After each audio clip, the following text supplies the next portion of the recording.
Open up your Cricut design space. I previously saved a picture from Google. I chose the sticker that I wanted, then I could just drag it from the folder. Now I'm going to remove the background. Make sure you remove all those little pieces. Now I'm going to resize. The next step is crucial. Make sure you turn mirror on.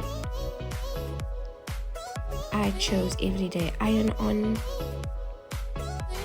You need to make sure that the shiny part is face down on your Cricut mat when you cut your image, like that.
I am now going to Google Cricut heat guide.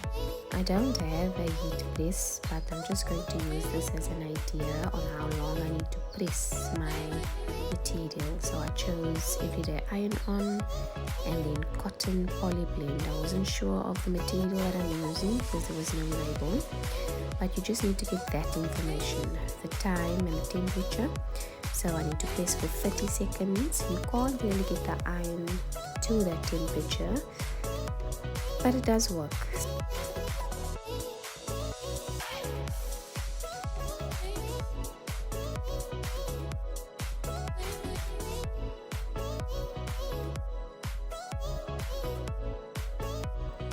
When you are transferring your iron onto your top, you need to make sure that you do not move your iron around. It is called a heat press for a reason. You just leave it in one spot.